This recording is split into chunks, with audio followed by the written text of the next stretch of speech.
This is a tale of a whale, a grey whale. Even more, it is a whale of a tale. You are about to experience a big-hearted and big-boned story filled with many colourful and accomplished Sooke personalities, all residing in a land of big spirit. Sooke lies on the misty and mystical territory of the Sooke peoples of the Coast Salish in the Pacific Northwest. This territory is defined by dramatic waves, rugged mountainous coastlines, a sheltered harbour, big trees, fast rivers, and rain. The Sooke are the salmon people of the ocean.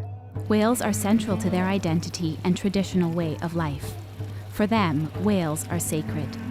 As Chief Gordon Planis explains, whales are considered close relatives as well as teachers. So, the killer whales teach you. The seals teach you. Everything. The birds will teach us. And we have to listen to them.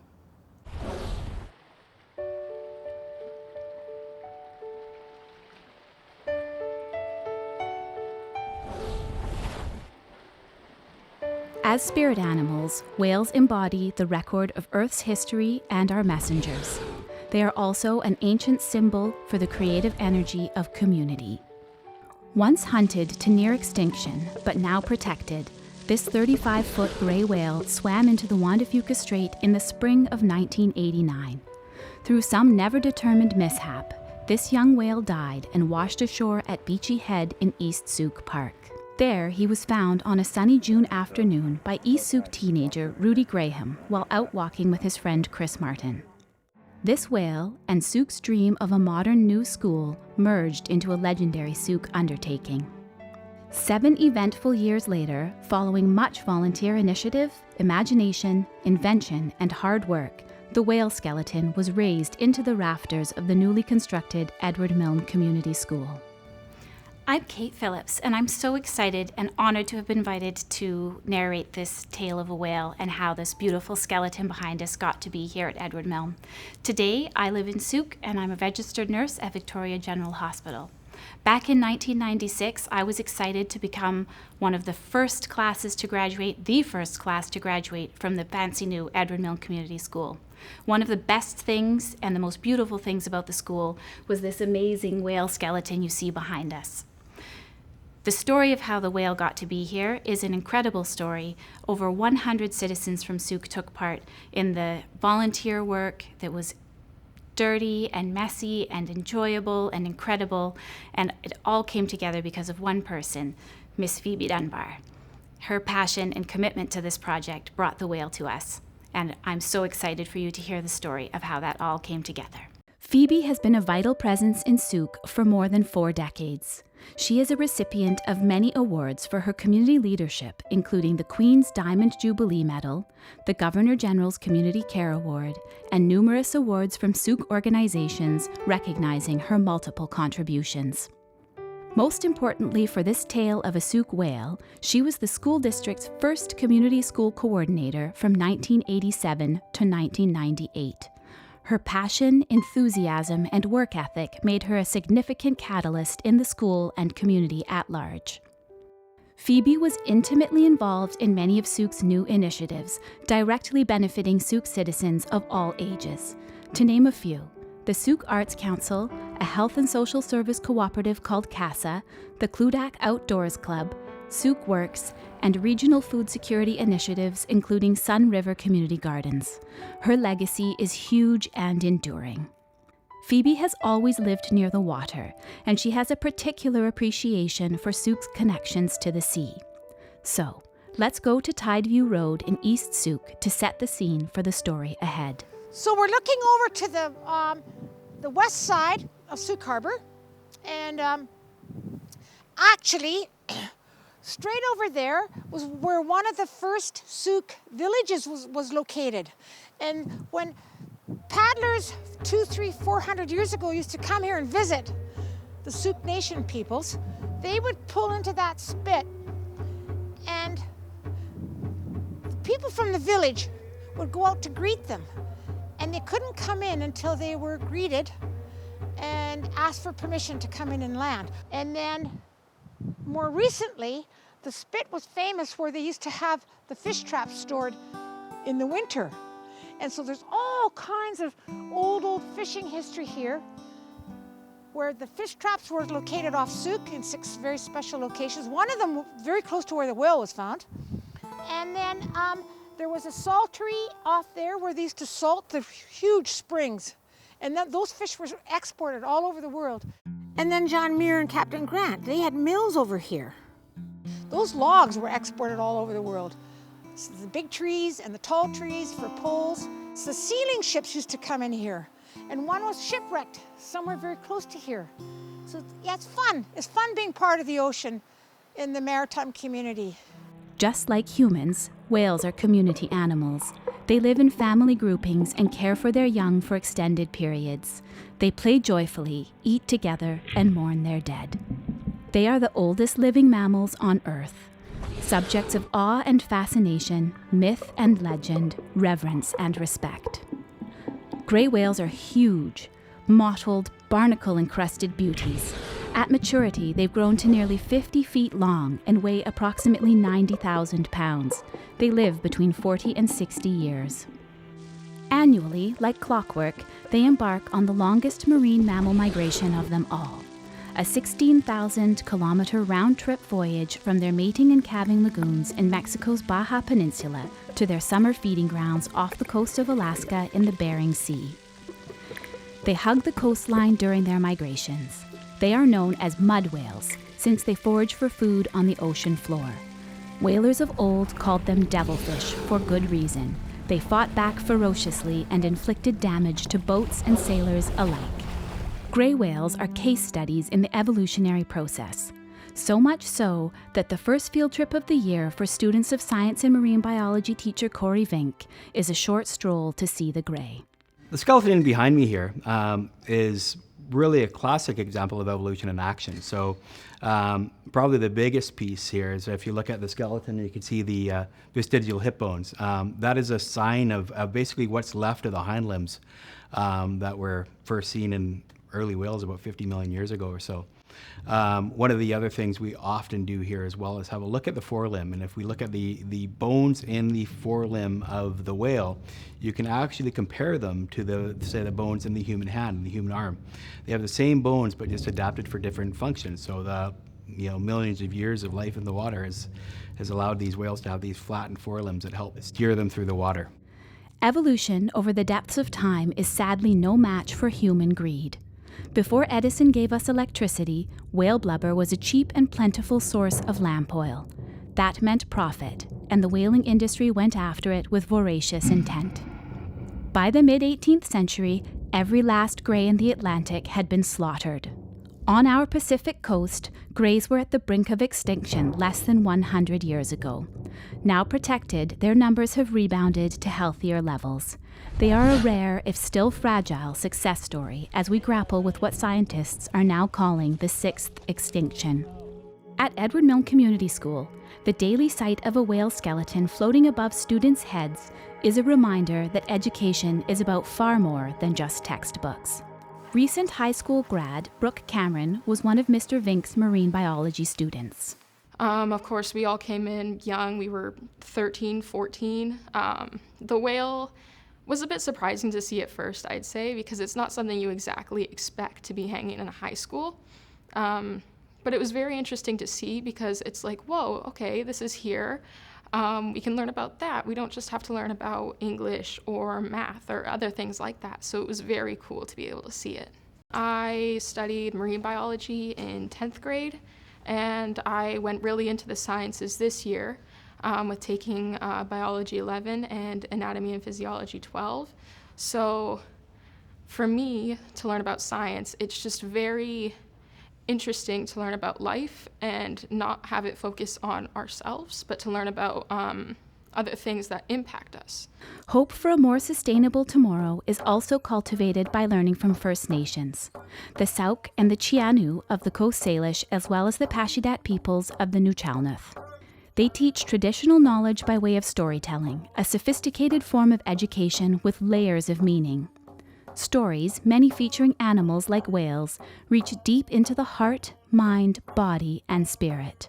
They also teach through traditional handwork such as canoe carving. The canoe is an integral part of Sooke culture from time immemorial.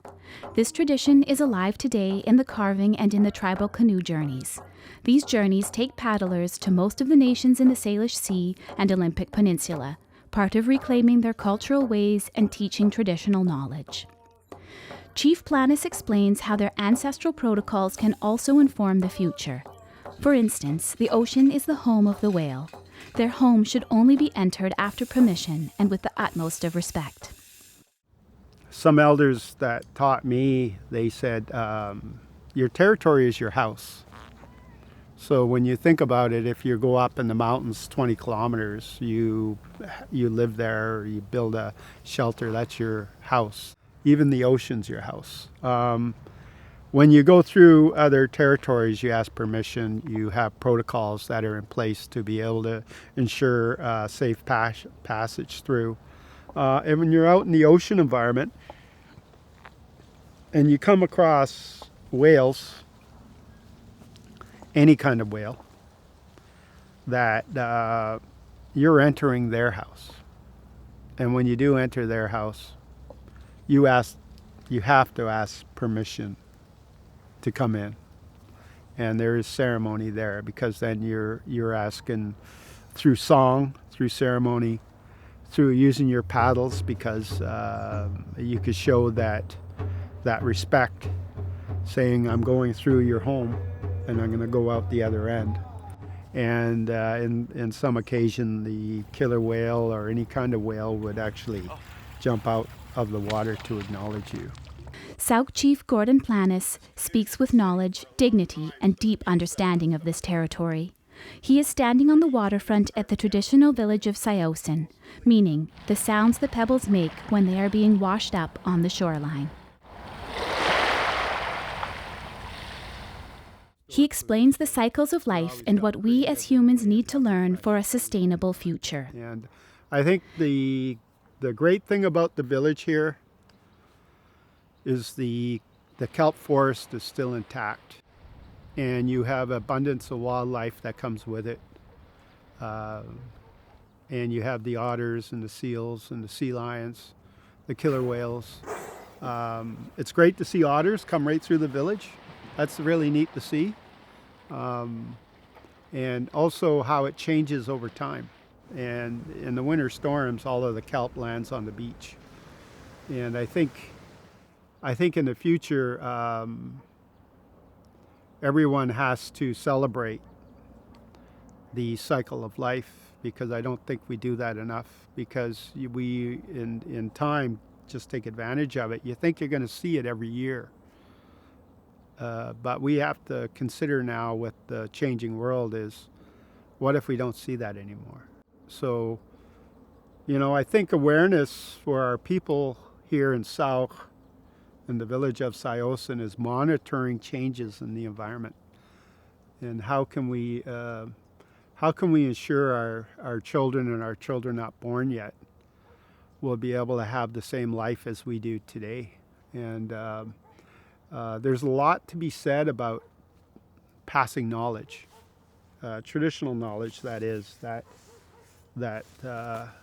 built that relationship with all living things. We're not the superior being on Mother Earth. We never have been. I think at one time, human beings that live on Mother Earth used to share. And if everybody shared, there's abundance for everyone. And I think you come to a time in life where you have to take a look around and start doing things differently. And when you have billions of people, that's really hard to do on this planet. But you have to start somewhere. It was the community high school that engaged not only traditional knowledge and ceremony for Indigenous and non-Indigenous learners alike, but shared so many aspects of the history of Sooke. Since the arrival of European explorers in 1790, then the first settlers, Captain Grant and the John Muir family in the mid-1800s, who harvested the virgin timber and established farms, Sooke has remained largely isolated, protected by the Sooke Hills and a narrow, windy road. Sooke has traditionally been a close-knit community. As Canada industrialized, then globalized, small towns like Sooke started to change. Logging, fishing, and other resource industry jobs began drying up. Sooke was evolving as new waves of residents were lured by the magnificent setting, small town charms, affordability, and relative proximity to island jobs. As Sooke grew with the times, the high school was lagging behind. In 1946, Army buildings from the World War II training camp at Otter Point were repurposed into the first high school called Milnes Landing High School. At the outset, the school served about 36 students. The 1947 graduating class consisted of just 5 students: Audrey Sullivan, Laurie Wilson, Gwen Jenner, Joan Rumsby, and Merle Forrest. After 20 years, the Army huts were augmented by a new school building named after Edward Milnes Jr., a shopkeeper and postmaster in the late 19th century who established the shipping wharf at nearby Milnes Landing. The student population continued to grow. Crowded classrooms expanded into a succession of portables. Some struggled with low morale. Edward Milnes teacher Kevin O'Neill remembers the way it was. I know when I first got here in 1977, it was a wonderful place to come teach. It was an interesting community, not a bedroom community back in those days at all. It was made up of First Nations and loggers and fishers and artists and writers and a few families living up on Sombrio Beach that sent their students here. A real exciting time.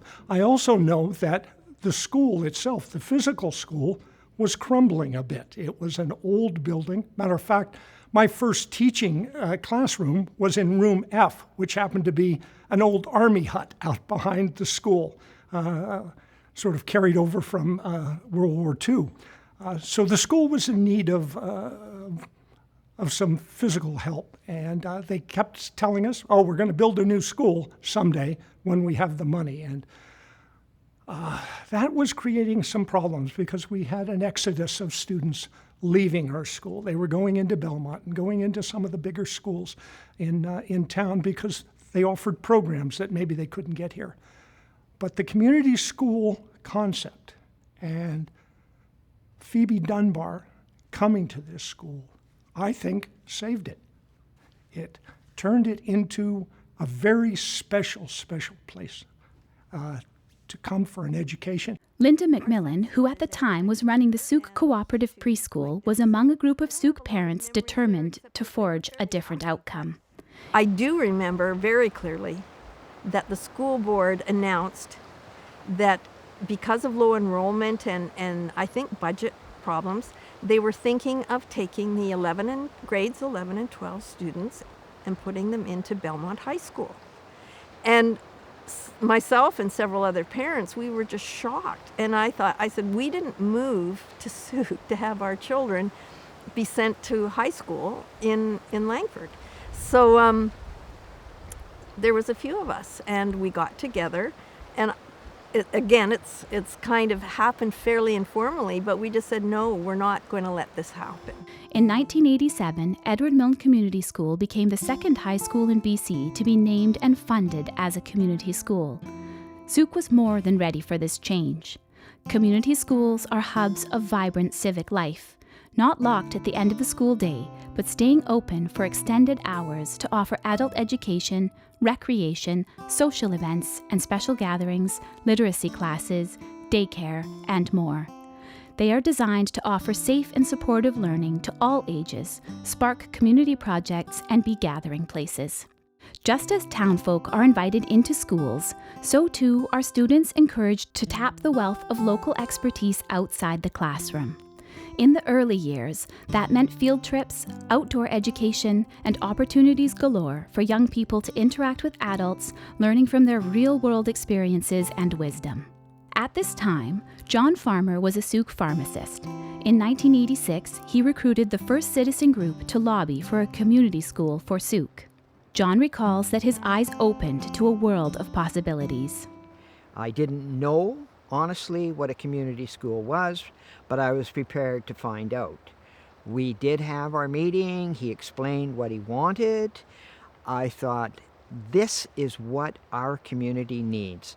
It's an asset that sits there with lots of opportunity for the community, not just the students that are within it, not just the teachers that are there teaching. But I thought Sooke has so much talent, whether it be the young people, the parents, the adults, or the seniors. Like, we know Sooke has great talent. And I thought, let's take this asset and turn it back into everyone that's paying for it. I had no idea how much that could ultimately bring to our community, but I did know schools could be more than just what was there at that time. Diane Bernard was also a strong advocate for building a new school. I was on the board of directors at that time, as well as having children within the elementary school system. So it was, to me, a big deal about being able to see where my children would be educated. The other part of this is that I ran for school board, and I was there when we needed to lobby. The mantra was a new high school. We need a new high school. Every sentence, every minister, everybody who worked in the education ministry was lobbied. And I must say that another person who was key or important in that was Jerry Van Eck, also as a trustee. So we were very excited when the ministry announced a new dollars for this humongous project. In 1987, the Sooke School Board and this keen citizen group recruited the first community school coordinator. Enter Phoebe Dunbar. Raised in Vancouver in a family of artists, writers, and musicians, she studied film and worked for the Playhouse Theatre for a few years before earning her master's in social work at UBC. She had several social work jobs in the heydays of community development. Phoebe's earlier jobs taught her about rural living, small towns, citizen participation, project development, grantmanship, and seizing opportunities for change. In 1979, she and her merchant marine and social worker husband Bob found themselves living by the ocean in East Sooke. With Phoebe's many interests, she easily connected to Sooke's legendary volunteerism. One of her first roles was to establish the Edward Milnes Community School Society, or EMCSS, and develop programming that would engage young people and adults alike. She reached out to partners, the Sooke and Pashidat First Nations, Sooke Region Museum, forestry companies, the Volunteer Coast Guard, nonprofits, and small businesses. Soon the school's community calendar was packed with special events, concerts, festivals, and exciting learning. Students ventured out on field trips to learn about old-time fishing and forestry, to hike wilderness trails and discover amazing sights like a seal grotto at Parkinson Creek near Port Renfrew. Adults occupied the school on evenings and weekends to learn about local history, forest stewardship, folk dancing, and arts and crafts. Debating clubs, boat building, theater arts, health and wellness, and environmental education were part of the lively mix. In 1990, Sooke celebrated the bicentennial of Spanish contact, including a reenactment that involved the whole community. With the help of well-known shipwright Greg Foster, the school built 2 27-foot Spanish longboats. The construction involved over 40 students and 8 adult students. All the material for the boats was sourced locally, including red and yellow cedar from our local mills. Launched in April of 1990, these 3-masted boats became part of the school's curriculum on maritime life. They still participate in longboat festivals, provincial ceremonies, and weekly excursions among locals willing to pull the oars. In the midst of all this wonderful activity, Rudy Graham stumbled on his whale discovery at Beachy Head just before the solstice in June 1989. The old school was hushed as students focused on final exams. Then the phone in Phoebe's office rang. Prophetically, Phoebe's fortune cookie the night before had read, "A tempting project will soon present itself to you." Sure enough, Rudy's grandmother Louise was at the other end of the line, dangling a tempting whopper of a project. And Louise phones up and says, "Want a whale?" I said, "Beg your pardon." And she said, "No, my grandson Rudy, they just found a whale. It's bleached. at Beecher Bay. But if you want it, we have to move fast because it's very near the solstice and the tides are really high. The whale could float away. But I've instructed Rudy how to tie it up. He's put a big rope around the fluke. And so we think it'll be safe. But also, these tides are in our favor because there'll be really good low tides in the morning, so there will be room for people to stand on that beach and cut the blubber off. Do you want it? So I said, well, gee, Louise, I'll just think about that. As ever with Phoebe, she thought fast. The next day, she and a small group, including her friends Elida Pierce and Adele Lewis, motored over in Phoebe's boat. They marveled at the forlorn young whale, dead long before its time. Then the proverbial light bulbs went on. There was a complete skeleton inside the decaying blubber. What a treasure!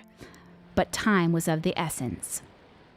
Anyway, we get back to Sooke, and I run into our school, which is sort of in the midst of closing down for the year, and I ran into Mike Dunn, our principal. Mike, we don't want that whale, do we? How are we ever going to do that? I don't even know what the word is for cutting blubber off. Apparently it's flense. And Mike, in the spirit of then what was the community school, in its fledgling kind of beginning, said, well, why not? Why wouldn't we do that? I went, oh, gee, I guess we're going to do it. So I went down to the local shipyard, because that's what you do in Sooke. If you need to go and talk to somebody and consult with somebody, how do you do something? So we met Mayoel Wickham down there, and we said, Mayoel, if you were offered a whale, how will we go about doing this? Another of Phoebe's friends and collaborators, Maywell, was born in Sooke in 1925. One of 6 children in the Norwegian Wickham family. Cut from the same rough cloth as Sooke's pioneers, he was a builder, contractor, and shipwright, a logger and champion axe thrower, a hardy outdoorsman who blazed trails for the Cludac Outdoors Club and was known as one who searched for and found big, record-sized trees on Vancouver Island's west coast. In the 1960s, he started his own shipyard known as Sooke Marine Industries on Kaltassan Road. Maywell will know was a phrase uttered by many back then. His first thought was to cut the whale up and toss the chunks into a vat of boiling oil to remove flesh from bone.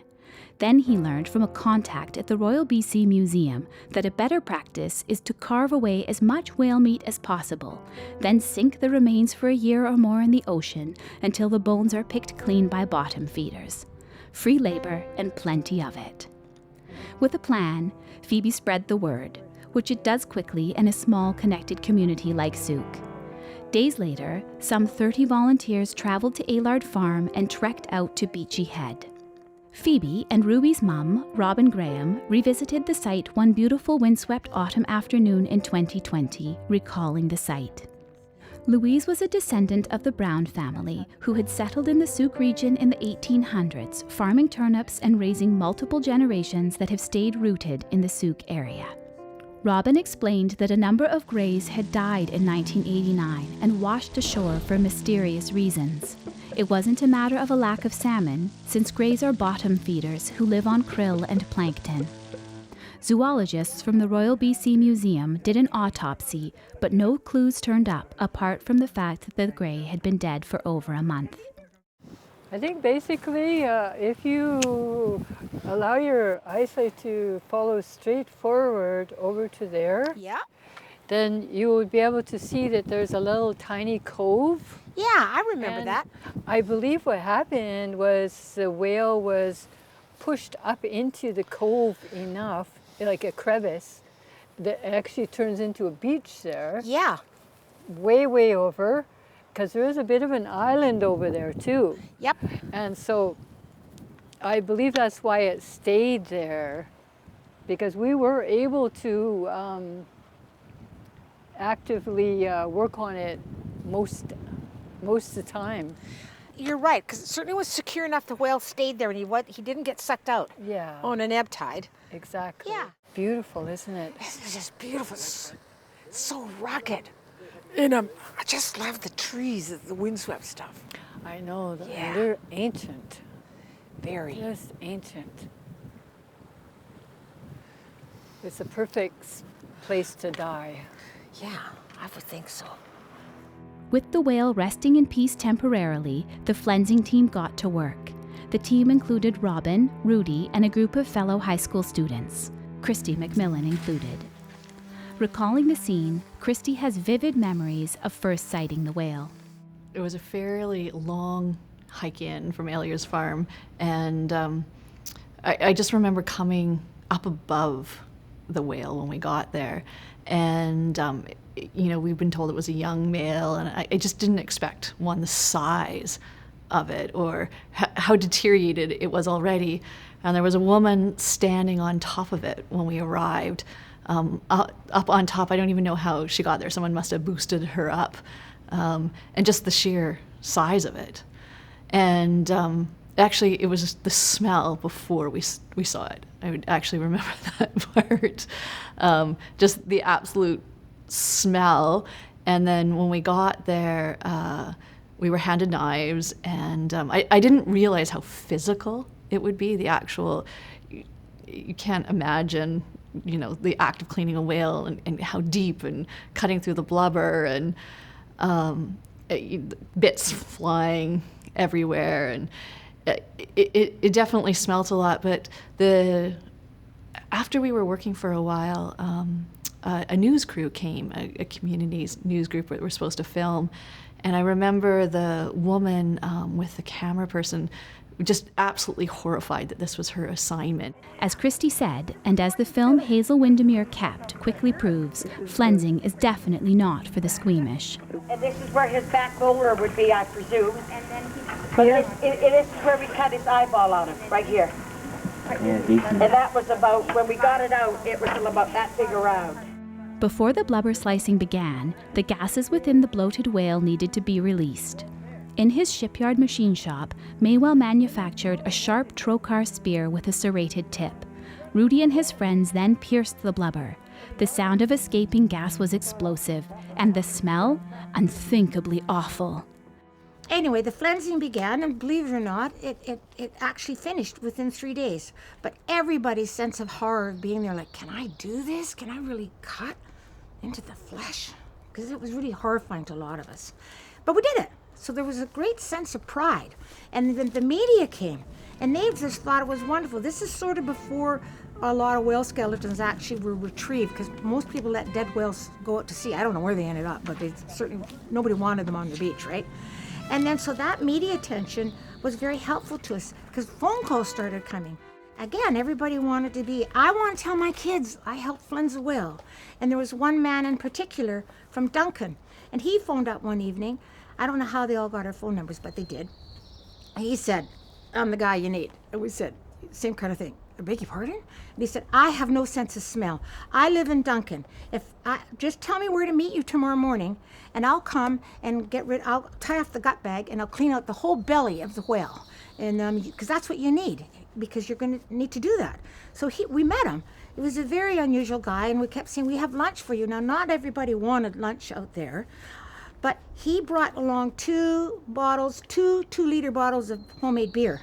And then we put a wooden ladder up against the whale, and he crawled into the belly, and we didn't see him for maybe 2 or 3 hours. And he cut it all off, and then he got all the kids to carry the debris to the ocean. It was a very strong ebb tide, and I have no idea where it went. But we didn't worry about it.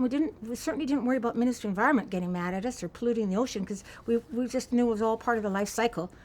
All little creatures would eat it. Many participants were familiar Sooke faces, but others showed up bearing surprise gifts.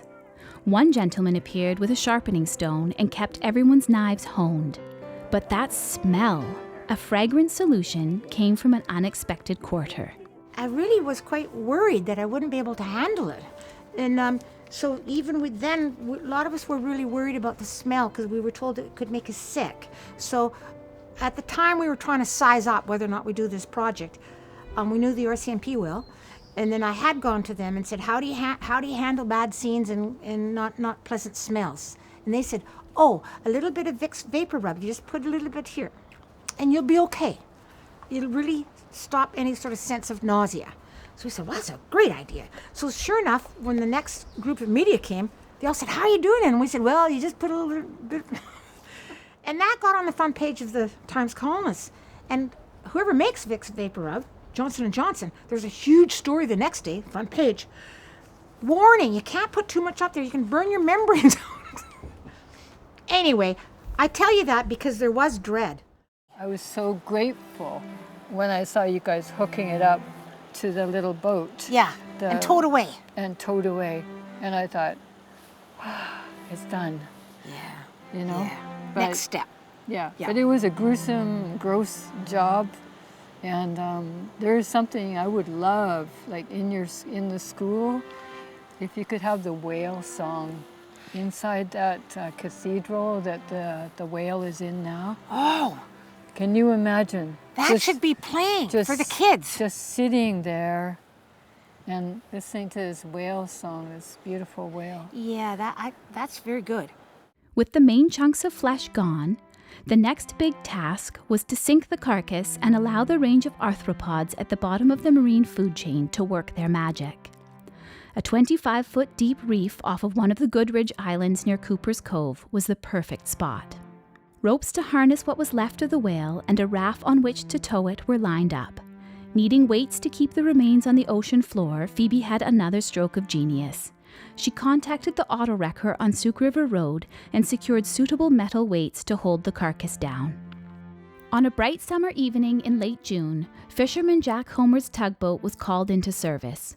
Fortune favored the enterprise with fair weather.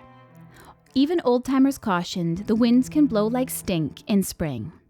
So we got a whole bunch of fish boats together in boats and a tug, and we towed that whale down to Goodridge Island and the reef. And it took a little while to make sure everything was going to work, and the weights were tied on, and that was a really big job. And then the kids were really excited, and they were on the deck of this old fish boat with a lot of history. In fact, it used to be one of Jack Homer's boats that he used to fish off the west coast, the Nip and Tuck. So the kids were all there, and we're on other floats. And then Mayo said, "It's time to sink the whale." And so they untied the whale that it was tied to some rafts, and it went down. So there was a great celebration. We had a cake for the kids, and it's possible the adults had a little bit of wine. And within 20 seconds, if not shorter, the whale comes back up. And the look on people's faces was like, what? It didn't sink. So Mayo kind of got cross because he thought maybe the kids ate the cake too soon. And he said, "We're all going back to the shipyard." And then there was no word spoken, because disappointment, right? The hard lesson learned was followed by Plan B. No premature celebrations, no onlookers, and a heavier collection of weights. A couple of weeks later, the mission was accomplished. No cake this time, but a deep sense of satisfaction that nature would now take its course and clean the bones. Phoebe gives full credit to George Butcher and all the divers who watched over the Grey as the months passed and the calendar marched into 1990. They went down and said, "Yep, he's resting peacefully. He's on the reef." And then throughout the next year, many people would often volunteer. "Do you want us to go down and check, like to see how much flesh, the remaining flesh, is eaten away?" So even the Navy came by one day. So all the guys in the Navy that used to live in Sooke, because we're with the diving unit, can we go down? They did. And there was a lot of disappointment because they would come up wearing these diver gloves, and there was the whale flesh all. And they said they went home and even their diving suits, their wetsuits really stank, and their wives got quite upset about the smell. Oh yes, that smell. But let's leave it to George Butcher to tell us more. He was one of the divers who got a whiff up close. Phoebe and Maywell took me out in their boat to the whale site, and they dropped me right on top of the whale, which was nice. It was a cloudy day, and the visibility was pretty poor. So as I came up to the whale, I was expecting to see something that looked vaguely like a whale, but unfortunately it wasn't.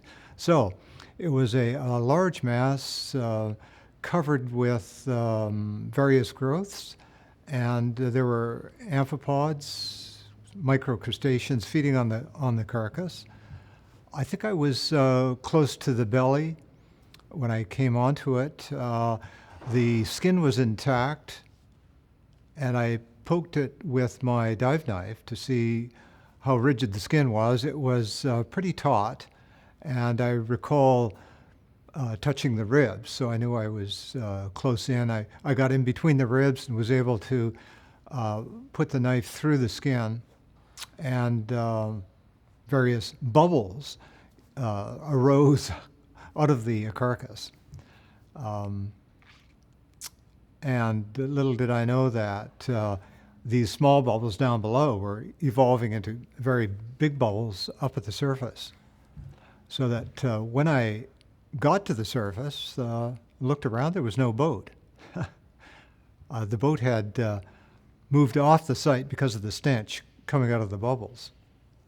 And I recall seeing the boat probably maybe a kilometer off, but they did come back for me. A year passed quickly. The EMCS Society continued to campaign for a new school. Phoebe carried on with her job and many other community roles. But the grey was always on her mind. Soon enough, the divers reported that the now clean bones were ready to be raised from the reef. A year later, July 1990, it's time to retrieve the whale because the divers come up and say, it's time. And all the bones now have kind of collapsed inside the net, which is like a big bag. So Maywell knows to get all this up, he's going to have to take his pile driver back. So at that time, Jack Homer is called once again to go to tow the pile driver down to the site, because it had a very good hoist crane system, so they could haul it all up. So that tow was brought back inside the pond at the shipyard. They called that the pond, and then there's photos too of the whale being lifted up in this huge bag, and it was clean. So somehow, with volunteers, we managed to carry all those bones up to a ship on land that was being built at that time. That was to be a fish carrier for the fish and on the West Coast fish farms. But the idea didn't really float too well. So that boat just sat there year after year after year. It had a huge deck.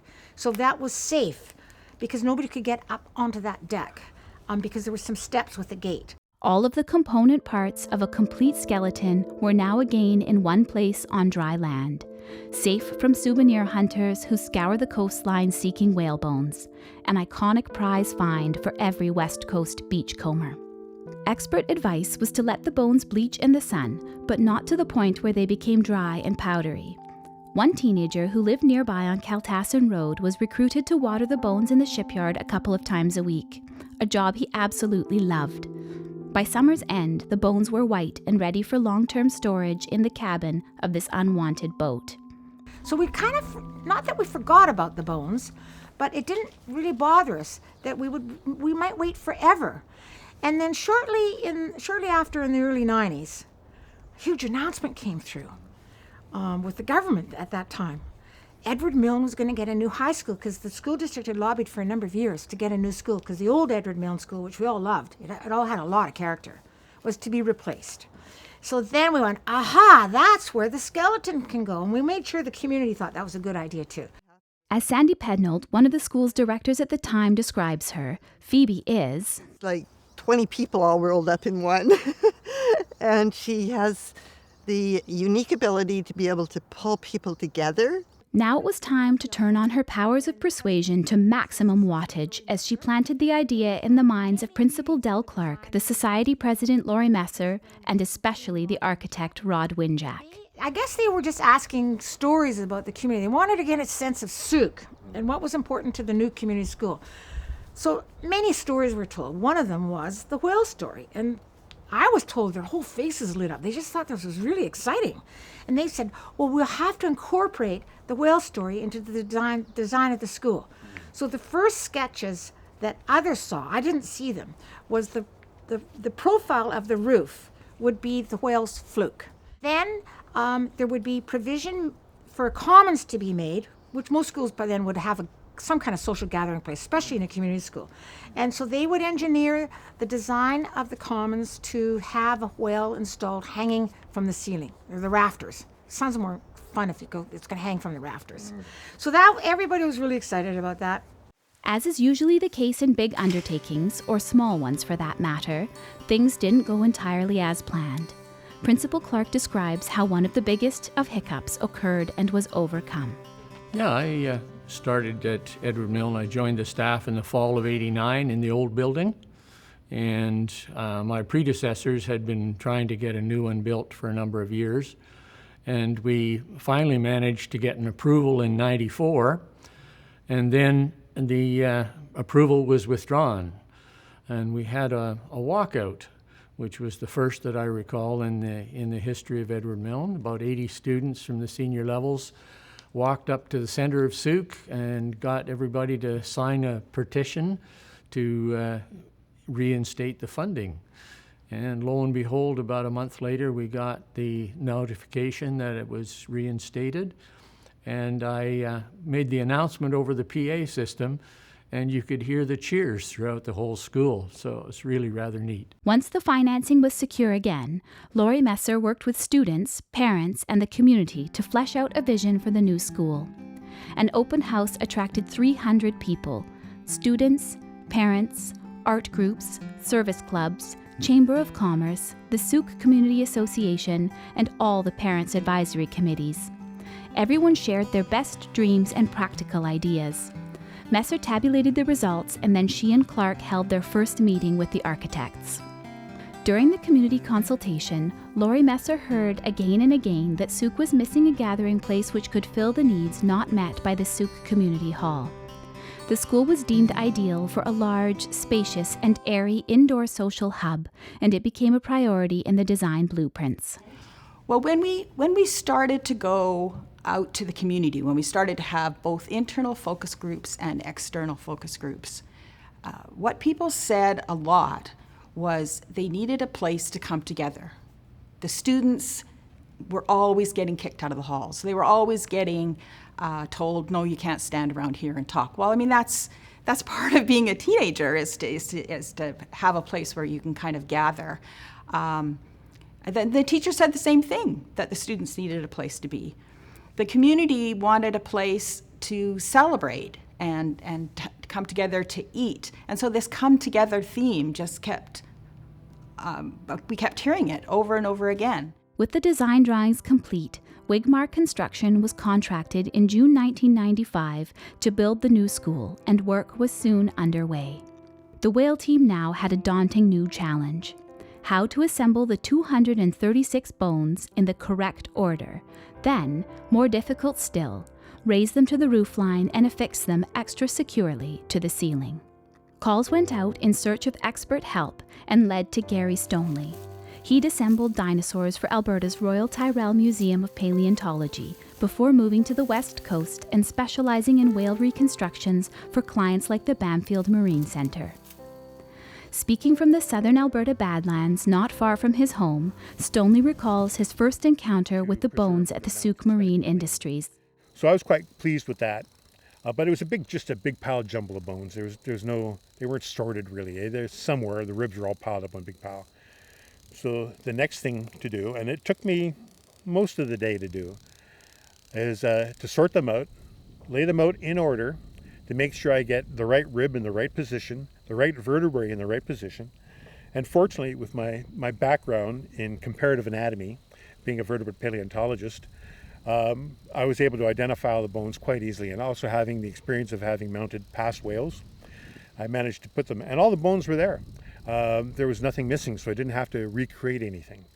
And like sculpt a missing vertebrae, for instance, and then slide it in with the rest of the bones. So I was quite pleased with it overall. They did a good job. Whoever cleaned it, the group that cleaned it, did a good job, and it was a pleasure to work with the bone. The next step was the hardest. Scaffolding was set up in the now completed commons area of the new school so Gary and his assistant Brandon Pierce could reach the roofline. They would have to haul up about 1,000 pounds of bones and then carefully hang them from the ceiling using multiple strands of stainless steel cable anchored by roofline hooks. To the relief of everyone then and now, the cables and hooks were guaranteed to hold as much as 6,000 pounds, 6 times the weight of the whale. I guess the biggest highlight was actually getting it up there, being able to get it up there. Because I had to work on the top of a scaffold, it wasn't pleasant. I'm not that bad with heights, like I do rock climbing and that, but standing in kind of an open scaffold 50 feet from the ground is a little bit daunting.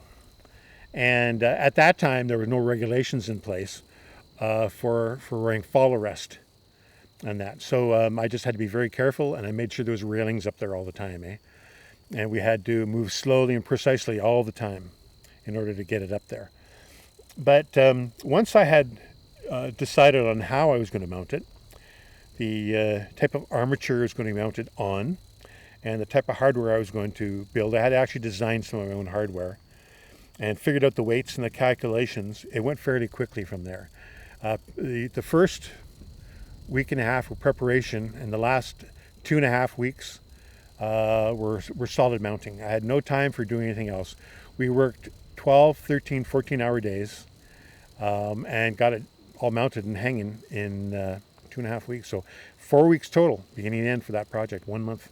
As the whale was being installed, thanks to a generous grant from the Victoria Foundation, plans continued for a grand opening in time for the start of the 1996 school year. So then we had the opening of the school. We managed to bring it all together, and the scaffolding disappeared from around the whale, and it looked really pristine in its new environment. We had the 50th anniversary of the school, which was an opportunity for people to have a nostalgic walk through the old building before it was torn down.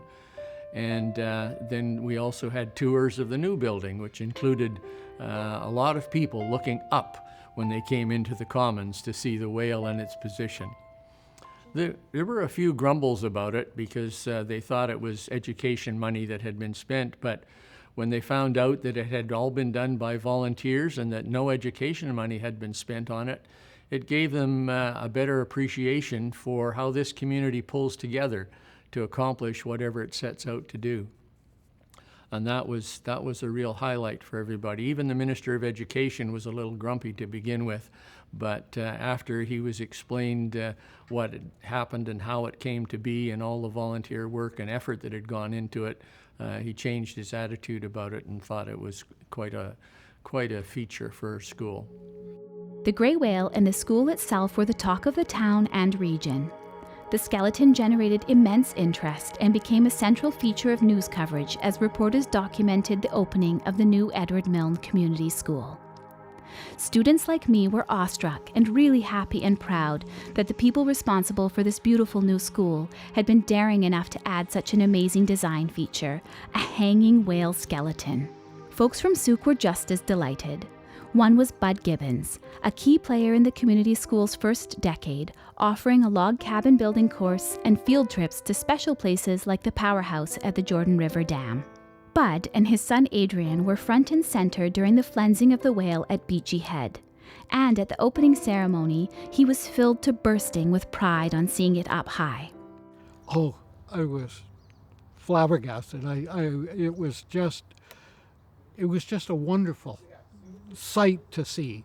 I guess when we were flensing it, we didn't ever think of it as that. And then, knowing that it was in the nets and in the harbor here, or the basin, I thought when it came up, it would be all intact, sort of a thing, but no blubber on it and stuff.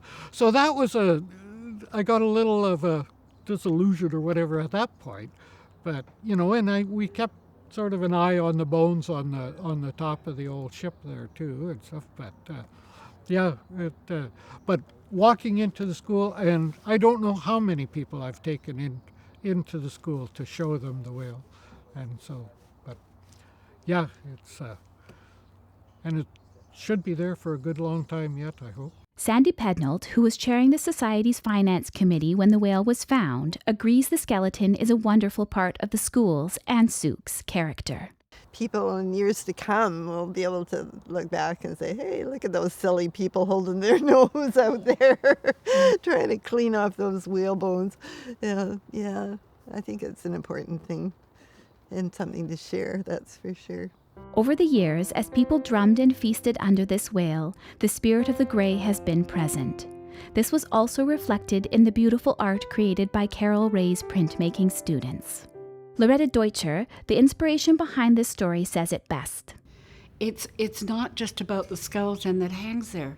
It's about the communities that came together, the Sauk Nation, the parents, the kids, the adults, everyone that came together to make this place what it is, a very welcoming place. And that whale hanging there reminds us of the importance of the whales and the oceans and it is sad to hear about so many of them dying. So looking at that whale skeleton reminds me how important it is to look at our environment and to remember that it took a community to put that together. As you can see, this story is about seizing the moment and celebrating the abundance in this great community of life. All the invisible bonds, generosity, creative leadership, boundless energy, and learning from the natural world. Remembering to respect the lessons of the whale can take us into a wiser era. Chief Gordon Planis explains. Under our Indigenous laws, that you were born to take care of it, and you were born to enhance it. So in saying that, you can just picture going back in time 200 years. You go into the forest and every tree is just massive. Everything underneath it, all the roots, shoots, and berries, the medicines are intact. So I think what happened was, because of our unwritten laws, it was witnessed through ceremony. But over time, we had a balance with Mother Earth because our responsibility was to enhance it. How healthy it is going to depend on us. So for us as humans, we need to bring that balance back to the forest. That forest is going to help the water quality going into the rivers. Into the rivers, then you're going to help the salmon. In turn, you're going to help all of the whales and everything else that depend on the salmon. As longtime school district trustee Bob Phillips explains, we can learn from the Nuu-chah-nulth peoples as well as the Coast Salish peoples, whose youth attend the school. As we strive to follow the path of truth and reconciliation. The Pacheedaht Nation is one of our educational partners. They are the people of the whale. And their Nuu-chah-nulth history is interwoven with the gray whale and humpback whale nations. Their name for whale actually means big mystery. And their whales have human spirits too. I thank them for gifting us a guardian spirit whale. In later years, skeletal whale midwife Phoebe Dunbar has become a celebrated artisan woodworker. One of her sculptures has pride of place in the office of Premier John Horgan. Phoebe, whose passion and infectious enthusiasm for all things Sooke, offers her reflections after all these years. What an inspiration to have been involved in the making of this film. What we thought would be rather a short documentary in the beginning, because of who we involved in the telling of the story and the voices we added to the narrative, it's unbelievable what we learned about those who had been involved back in 1989 and the years that ensued. It's a story about the community, the families, the maritime community, the schools, the whales, their community and how we're all related, and the Indigenous people whose land we live on. Our knowledge of whales has changed dramatically since 1989, the year we flensed the whale. It has changed in that we know so much more about them and about how we're all related. It's a story about not only how we're related, but how we're related to our community and our people and all things living in the world that surrounds us. And so, this is our tale of a whale, a woman, and a community that together remind us of the delicate, crazy, beautiful community of life we are privileged to be part of every day. We encourage those who visit our community school to walk under this magnificent grey who spirited itself into the life of Sooke. Walk up the stairs, stare him right in the eye, bless this guardian whale, his spirit, and honor his final resting place.